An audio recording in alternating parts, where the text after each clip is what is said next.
जय जिजाऊ जय शिवराय मंडळी. आज बनवणार आहे मी शेंगदाण्याची चटणी. त्यासाठी मी 1 वाटी शेंगदाणे छान असं भाजून घेतलेले आहे, त्यावरचे छिलके काढून घेतलेले आहेत.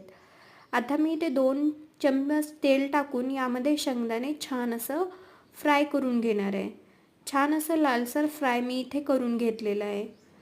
छान असं फ्राय झाल्यानंतर आपल्याला मिक्सरच्या भांड्याला वाटून घ्यायचं आहे. तर इथे मी मिक्सरचं भांडं घेतले, त्यामध्ये ही लालसर भाजलेली शेंगदाणे टाकले.